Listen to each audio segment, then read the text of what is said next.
Kendrick Lamar's undefeated streak finally comes to an end with an absolute bomb of a show at the Super Bowl, let's be honest. Maybe you're a Kendrick Lamar fan, maybe you like some of those songs. It wasn't necessarily a bad performance, it is not a Super Bowl performance. And this has always been the problem with the Kendrick Lamar selection for the Super Bowl. He does not have the catalog to perform a show of this level. On top of that, I thought it was going to be the type of show where half of America who's never heard of Kendrick Lamar walks away saying, I don't know that music, but that guy was a hell of a performer. And it didn't even do that. I mean, we're talking about a show where, Lady Gaga jumps off the roof.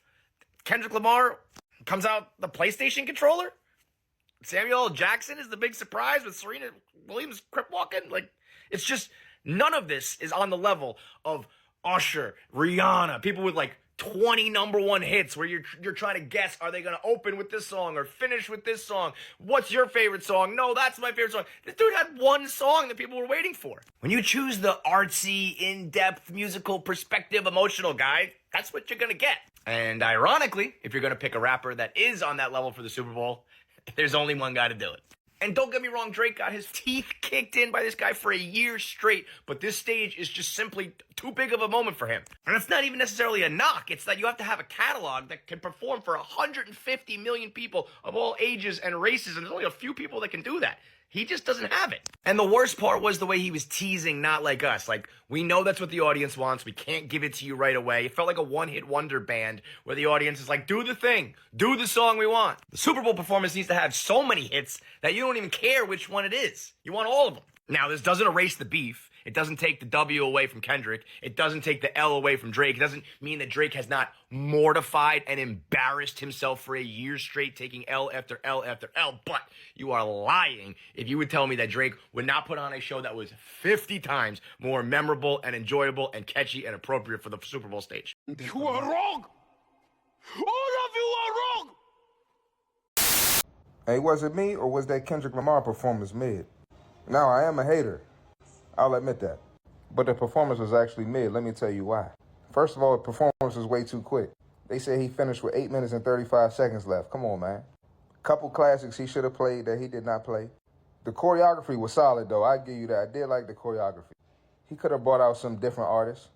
He brought out SZA for 2 seconds and Samuel L. Jackson and Serena Williams. What the hell are you doing, brother? And half the songs he sang was during the Drake beef. So you telling me we got this artist who won 5 Grammys, and the bulk of his performance was songs that were created during the Drake beef. I'm not saying he's not a great artist. I'm not saying he doesn't have a great body of work. But look like y'all hyped that man. And I would have rather seen Lil Wayne in New Orleans. Would have been a way better show. And y'all know Drake would have had a better show. And I'm speaking all facts. You believe that? Now you can't tell me that this was just me. You can't tell me that was not the worst halftime at a Super Bowl, hands down, ever. You can't. I mean, Kendrick who? Kendrick what? I mean, that was just like, that was embarrassing.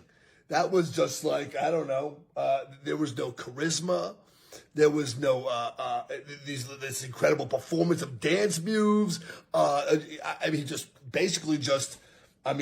stood there and rapped, and the people around him were taking tiptoes and steps forward. I mean, think about Snoop Dogg, Dr. Dre, Eminem, Michael Jackson, the all-time best performance at a Super Bowl ever. And then, I don't know what this was. Kendrick Lamar, I have to tell you, this is not going to be good for your career. I mean, the music didn't even sound right. Even I don't know if was the beat off, was the tempo off? I mean, I don't know what it was, but I got to tell you that I would have rather have Donald Trump come on to the middle of the stage and do the YMCA with the village people. Now that, my friend, would have been hands down the best halftime Super Bowl ever. Donald Trump in the middle with the village people, YMCA, da da da da da da, YMCA. I even think it would be so good that Taylor Swift would have got up and danced. Da da da da da da, yada yada yada, da da da da da da da. And that's all I gotta say about that. Midnight, I am out. Da ya da da, ya da da da da. That nigga crazy. Dear fellow Americans, just my quick little rant on this halftime nonsense. I mean, come on, stop with the ghetto crap. I'm done with the ghetto. I've had it up to here with ghetto. I know they want to say rap is this and rap is the streets and rap is the current and rap is the that. Look at jazz. The jump black and jazz blues artists. Give me the Count Basie band. Give me Duke Ellington's band. Give me the history. Give me jazz. You want to go black? Go art. Don't go ghetto. Let's lift the streets. Let's lift these kids off the streets. Enough with the garbage. Enough with the garbage. Enough with bringing these kids down into the garbage. Like that's the cool thing to do and this and that. No. Those gentlemen that created an art form, a gorgeous art form, those jazz artists, let's propagate that in America. Enough with this. Who in the NFL hired this act? And Sam Jackson monkeying around. I mean, I'm sorry. It just repulsed me. It absolutely repulsed me. What was the point? What's the point?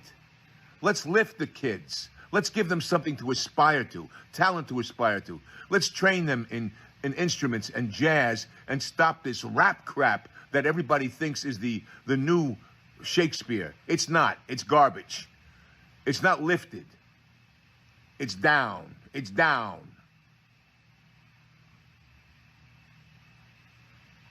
You have such great musicians, great black jazz musicians and other musicians that could have been used.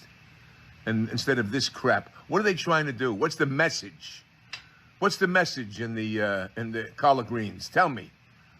This ghetto crap. I'm done with ghetto crap. Lift the streets, man. Lift the streets. And black brothers and sisters, you've got so much talent out there. Lift the streets. Teach your kids dignity. Let's bring them into dignity instead of the street. Instead of shitting in the streets. Enough of it. We created breakdance. You just helped it advance. So do the FBA. A team black, team black, team black, team black. I have to share my thoughts on the Kendrick Lamar halftime show.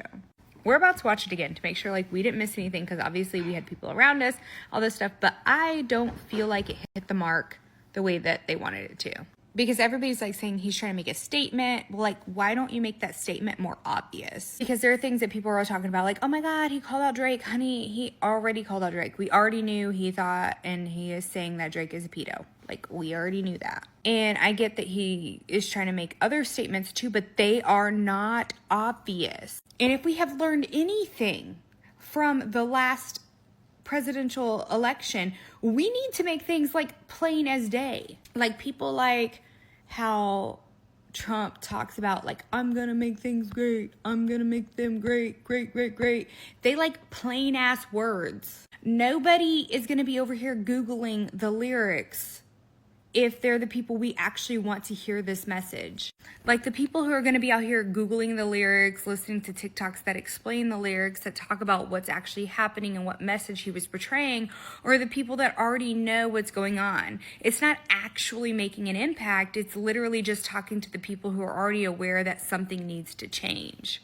The people who don't know there needs to be a change and who needs to hear like, oh my God, there's something going on, listen to this, they're not going to Google shit. My husband talked about a reference to Les Miserables, if you've seen that, where in the French Revolution, in the beginning of the movie, a lot of people died because they didn't know what was going on. They didn't even know that a revolution was happening, and they died. So if we're at the point that he's like trying to say, like, this is a revolution, we need to all stand up, why does it need to be something that people need to decipher? That people need to Google, people need to TikTok, people need to look. No, it needs to be a clear ass message. And if that was what it was supposed to be, it wasn't. Because maybe I am stupid, but I don't feel like I'm a stupid person.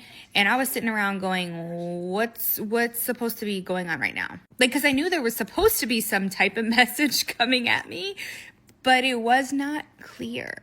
So what I'm trying to say is if we're trying to make messages clear and we're trying to make messages clear for the people who need to actually see them, we need to be crystal clear.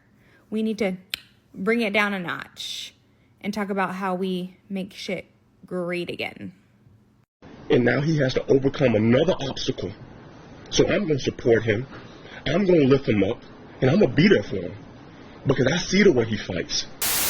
All right, y'all, I'm sorry. Kendrick Lamar at the Super Bowl was whack. That was one of the worst halftime shows in recent memory. First of all, Kendrick Lamar is not mainstream. Like, people do not know those songs. The white people at the Super Bowl party that I was with, he may as well have been speaking Mandarin. All right, because nobody knew these songs. Nobody knew what he was rapping about outside of Not Like Us, obviously. But nobody knows these songs. Second of all, Blinkety Black Black, I'm So Much Blacker Than You. Halftime shows are very passe. Like, that stuff peaked in the BLM era. It's very not of this moment. It very much does not work. And also, it's been done better. So at this point, nobody cares. Third of all, 43-year-old mother of two, Serena Williams, in a bad blonde wig, like crip walking, is embarrassing. Like, I'm embarrassed for her. She should be embarrassed for herself. It's just all really, really passe. There is nothing about that halftime performance that worked. So what I need to tell the NFL, Rock Nation, anybody that's doing that Super Bowl, try to make a show that's for all of America, because that was not for all of America. That was for like a fringe that knows Kendrick Lamar and that knows, you know, his reps. Like, you're not going to tell me that that man is mainstream, that this is some mainstream superstar whose songs everybody knows, because I am telling you, the people that I was with, those white people at this place that I was with were looking at each other like, they didn't know what was going on. All right. I didn't know what was going on. It was whack. It was boring. It wasn't cool. I'm tired of rappers at the Super Bowl. Like, can we have one Super Bowl where we just do something that just brings different genres together? Like, I'm tired of seeing rappers bopping around. It was embarrassing. It was bad. And there's a lot of black people in media that, you know, their job is to say that everything that a black celebrity does is great and whatever. I'm here to tell you that it is whack. I don't care what anybody says. Kendrick was whack. Serena was whack. The whole thing was just not good. Let me cut you off. Are you black? Now, find a new rival. Coming in at number 1, and ladies, this hurts my heart to deliver this news. It is now illegal to go through your husband's phone. And this is for every ear that can hear me. This is not just a Texas issue. This is also a federal crime. The Federal Wiretap Act states it is unlawful to intercept any wire, oral, or electronic communication. It is also unlawful to disclose the contents of the wire, oral, or electronic communication. Y'all know what's considered electronic communication? Text messages, emails, DMs. I was in court waiting on my turn, watching another hearing before me. It was a divorce case and the wife was on the stand talking about adultery. Her attorney then started the process of admitting text messages into evidence that showed the husband was talking to this woman and it was very inappropriate. The text messages 100% proved husband was cheating. There was photos, there was conversations about the other night. All of a sudden, husband lawyer jumps up and says, Your Honor, I think you need to admonish the witness about her Fifth Amendment right to self-incrimination because she's about to tell on herself and admit to a crime. The judge then proceeds to tell her that how she came about getting those text messages out of her husband's phone is potentially a violation of the Texas Wiretap Act and the Federal Wiretap Act. He looks up at her lawyer and says, Counsel, the fact that you're in possession of unlawful potential wiretap material incriminates you as well. And the judge did a quick recess so everyone could go consult with criminal law attorneys. This further establishes and showcases why it is the black community should not allow other people into the culture. You have far too many people who are non-black who feel that they can dictate or have a critical opinion of something that is a message specifically directed towards black Americans. And they feel that they are the end-all, the be-all. They feel that they can just make all of these magical assertions. Oh, I don't get it. I don't understand it. Why don't you make the message a lot clearer? If there's supposed to be a revolution, why don't you specifically tell us that? She wanted to give an example. Her example was 100% stupid. because the revolution that she is talking about is not for you. It is not attuned to your energy, to your brain waves. It is for a specific segment of the population, which is obviously not you. And then you had the character which, in a sense, Samuel L. Jackson was playing. You saw him in real life, and you saw how it is that he was like, well, the white people that I know, they weren't into it. They don't even know what any of this was even about. You should have been just speaking Mandarin to them. None of them were moving. None of them were dancing. Pretty much they didn't even know the songs. Better yet, we would have rather have had another artist directly out there instead of Kendrick Lamar. And then he wants to keep using the terminology passe. What is that? I'm just going to be real. I don't know any grown man at this moment in time that uses the terminology passe. We already know the demographic that he's specifically speaking to, but yet he's supposed to be a black representative. For who? For who? This is what that one black friend looks like when everybody mentions that. This is that one black friend that all the other white people just so happen to know in that town or that city. Again, for those who are uninitiated, the message wasn't for you. For everybody else that was able to see, perceive, and understand it, you got it. And that's all that needs to be said. But anyways, let me know what you guys think about this video and everything that's stated in the comment description below. And also shout out to anybody who made it to the live stream. And I will catch you guys in the next video and or live stream. Peace out.